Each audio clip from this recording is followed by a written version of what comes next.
এদিকে রিনফেং প্রিন্স জিউয়ের সঙ্গে বসে কথা বলছিল। সে বসে বসে সুজিনের প্রশংসা করছিল আর বলছিল সে তার মতোই সুন্দরী একটা মেয়েকে খুঁজছে বিয়ের জন্য। এগুলো শুনে প্রিন্স জিউয়ের হিংসে হচ্ছিল। দূর থেকে প্রিন্সেস তাদের এসব কথাবার্তা শুনে খুশি হয়। সুজিন সেখানে আসে আর একটা কবিতা বলতে শুরু করে, যেটা রিফেং এর একদম পরিচিত একটা কবিতা। এই কবিতা শুনে সে একদম শিওর হয়ে যায় যে এটাই তার ছোটবেলার বান্ধবী। সেই দিন রাতে কয়েকজন মিলে প্রিন্সের উপরে হামলা করে দিয়েছিল। সে তাদের সঙ্গে লড়াই করতে লাগলে তার উপরে একজন তীর ছোড়ে। তখনই সুজিন সামনে চলে আসে আর তাকে বাঁচিয়ে নেয়। কিন্তু সুজিন অনেক বেশি আহত হয়ে যায়। এটা দেখে তো সে একদম অবাক হয়ে যায়। সুজিনকে ডাক্তারেরা বাঁচিয়ে নিয়েছিল, এজন্য প্রিন্সকে তারা ঔষধ দিতে আসে। এই সময় প্রিন্স তার সেনাপতির কাছে থেকে জানতে পারে এসব কিছুর পেছনে তার মায়ের হাত আছে। দূর থেকে এইসব কিছু শুনে সুজিন মনে মনে ভাবছিল তার মানে মনে হচ্ছে রাজকুমারের সঙ্গে তার মায়ের সম্পর্ক খুব একটা ভালো নয়। প্রিন্স তখন তাকে মেডিসিন লাগিয়ে দেওয়ার জন্য সেখানে আসে। প্রিন্স তার ক্ষততে মেডিসিন লাগিয়ে দিচ্ছিল আর সুজিন মনে মনে ভাবছিল যদি আমি এইটুকু কষ্ট না করতাম তাহলে প্রিন্স আমাকে বিশ্বাস করতো না। আসলে সে প্রিন্সের বিশ্বাস অর্জন করার জন্যই এসব নাটক করেছে। তার ক্ষততে ব্যান্ডেজ করে দেওয়ার পরে প্রিন্স যখন চলে যাচ্ছিল তখন সে তাকে জিজ্ঞাসা করে আপনার কোনো আঘাত লাগেনি তো, আপনি আহত হননি তো? এটা বলে সে প্রিন্সের পেটে চেক করলে প্রিন্স হঠাৎ করে অজ্ঞান হয়ে যায়। তখন সে বুঝতে পারে একটু আগে তার সঙ্গে প্রিন্সেরও আঘাত লেগেছিল।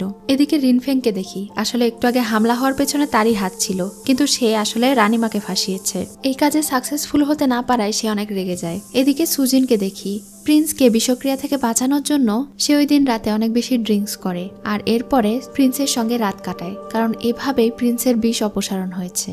তার প্রতি সুজিনের এতটা অবসেশন দেখে সে তাকে কিস করতে শুরু করে। এটা আবারও সেই সার্ভেন্ট দেখে ফেলে আর সেখানে থেকে চলে যায়। সুজিন তার ঠোঁটে কামড় দেয় আর বলে এখন আমার খুব ক্লান্ত লাগছে। প্রিন্স খেয়াল করে তার সেই ক্ষতস্থান থেকে রক্ত বের হচ্ছে।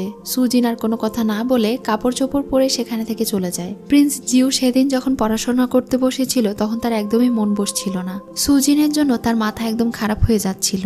এখন সে সুফেং এর পরিবার সম্পর্কে পড়াশোনা করতে করতে একটা গুরুত্বপূর্ণ তথ্য খুঁজে পায়। সেই দিন রুমে ফিরে সে নিজের চোখ কালো কাপড় দিয়ে ঢেকে নেয় আর সুজিনের মতো নিজেকে কিছুটা অন্ধ অনুভব করায়। এরপরে সে তার সেনাপতির সঙ্গে মিলে সুজিনকে ফাঁসানোর একটা ফাঁদ তৈরি করে। সে সুজিনের কাছে একটা খবর পাঠায়, যেই খবর পেয়ে রাতে সুজিন ছদ্মবেশে তার বোনের ওই প্রাসাদে যায় আর সেখানে একটা গুহা খোঁজার চেষ্টা করে, কিন্তু সে বুঝতে পারে যে সে আসলে ফেঁসে গিয়েছে। ততক্ষণে বৃষ্টিও হচ্ছিল। সে পালানোর চেষ্টা করে, তখনই তার সঙ্গে রিনফেং এর দেখা হয়। তখন রিনফেং তাকে দেখিয়ে দেয় সেখানে আসলে সুড়ঙ্গ কোথায়। সে তাকে নিয়ে নিজের বাড়িতে চলে যায়। তখনই হঠাৎ করে সুজিন অসুস্থ হয়ে যায় আর বিছানায় পড়ে যায়। সেও তাকে এত কাছে দেখে নিজেকে কন্ট্রোল করতে পারছিল না, তার প্রতি তার ফিলিংস জন্মে যাচ্ছিল। তখনই তারা বুঝতে পারে যে সেখানে কেউ এসেছে।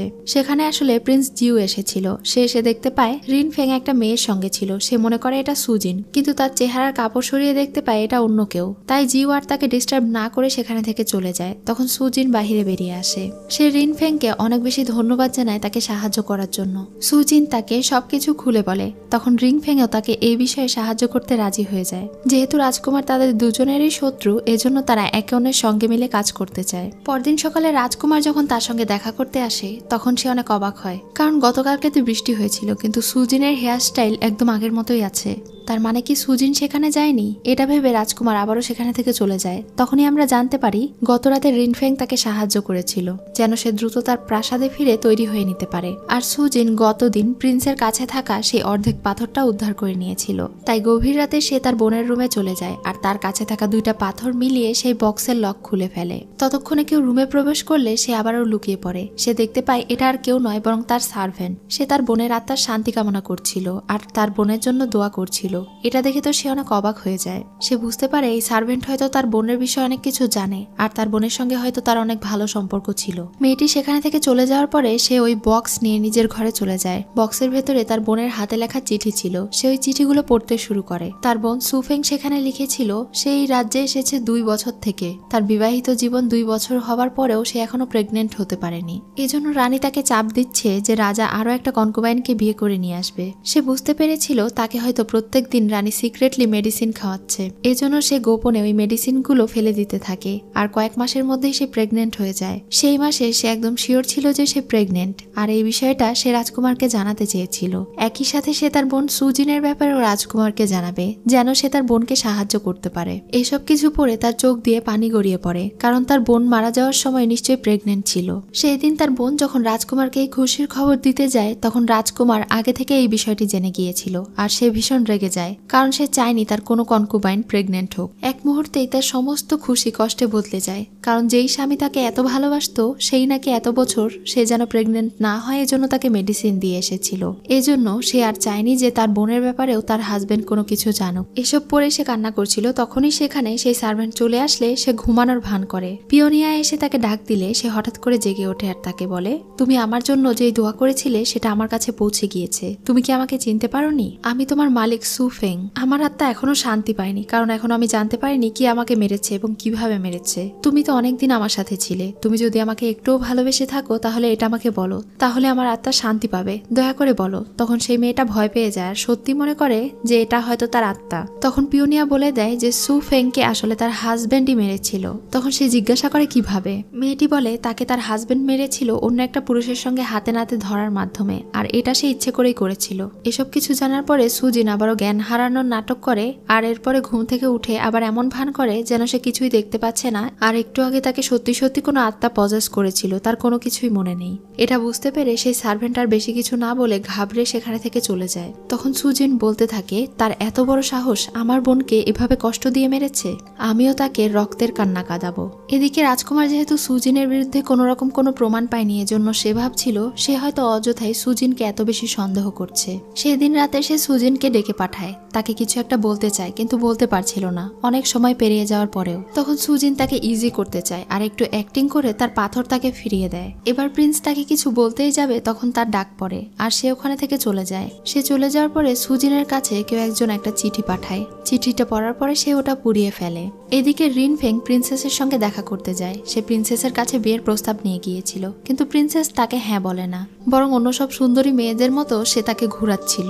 রিনফেংও কম যায় না, সে তাকে রাজি করাতে না পারলেও তাকে ইমপ্রেস করার জন্য তার কেয়ার করছিল। বাইরে বৃষ্টি হচ্ছিল জন্য তাকে ছাতা দিয়ে দেয়। এটা দেখে প্রিন্সেসের একটু ভালোই লাগে। সেদিন রাতে প্রিন্স আবারও সুজিনের সঙ্গে দেখা করতে যায়। সে প্রিন্সকে বলে তার ক্ষততে মলম দিয়ে দিতে, আর সেখানে এক ধরনের ধোঁয়া ছড়িয়ে দেয়, যেটার গন্ধ নিয়ে প্রিন্স আর নিজেকে ঠিক রাখতে পারছিল না। না চাইতেও সে এখন সুজিনকে কিস করতে শুরু করে। এই ফাঁকে সুজিন তাকে মারার চেষ্টা করে। তখন সে একদম শিওর হয়ে যায় যে সুজিন অন্ধ নয়, আর সে হলো সু ফেং এর বোন। যেহেতু সে সবকিছু জেনে গিয়েছে এজন্য সুজিন এখন তাকে মারতে চায়। সে তাকে বলে, তোমার বোনকে যে মেরেছে সে আমি নয়, বরং প্রিন্স জিউ। তখন সে তাকে আঘাত করে বলে, প্রিন্স জিউ তো তুমি। আঘাত পাওয়ার পরেও সে সুজিনের কোনো ক্ষতি করে না আর তাকে বলে, এটা জিউ প্রিন্সের চেহারা, কিন্তু আমি হলাম তিয়াংশেন রাজ্যের রাজকুমার জিয়ান। এটা শুনে তো সে অনেক অবাক হয়ে যায়। তখনই আমরা ফ্ল্যাশব্যাকে দেখতে পাই 13 বছর আগে প্রিন্স জিউ তাদের রাজ্যে অ্যাটাক করে তার বাবা মাকে মেরে ফেলেছিল এবং তাদের রাজ্য দখল করে ফেলেছিল। এরপরে জিয়ানকে সে এখানে বন্দি করে রেখেছিল। 9th প্রিন্সেসের প্যালেসে নিয়ে আসার পর থেকেই জিউ তার উপরে অনেক টর্চার করত, কারণে অকারণে তাকে মারধর করত, তাকে দিয়ে অনেক কাজ করাতো। কিন্তু সেই অন্ধকারে চাঁদের আলোর মতো সুফেং সবসময় তাকে সাহায্য করার চেষ্টা করত, এজন্য তার সুফেংকে ভালো লাগতো।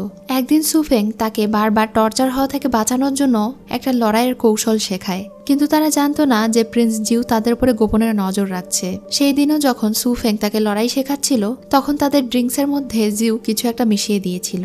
সেটা খেয়ে তারা দুজন ঘুমিয়ে পড়ে, কিন্তু ঘুম থেকে ওঠার পরে তারা দুজন একে অন্যের সাথে এই অবস্থায় দেখে। তখন প্রিন্স সেখানে আসে আর তাদের দুজনকে ফাঁসায়। সুফেং বুঝে যায় যে এটা আর কেউ নয় বরং জিউ করেছে। তখন জিউ এটা স্বীকার করে নেয় আর বলে, এই অপবাদের মাধ্যমে আমি তোমার পুরো জেনারেল বংশকে ধ্বংস করে ফেলবো। তবে চিন্তা করো না, আমি তোমাকে মারবো না, তুমি এখন থেকে আমার এই প্রাসাদে দাসী হয়ে থাকবে। এটা বলে যখন সে জিয়ানকে মারতে যায় তখনই সুফেং সামনে চলে আসে আর সে মারা যায়। এটা দেখে জিয়াং সেই তরোয়াল নিয়ে প্রিন্স জিউকে মেরে ফেলেছিল।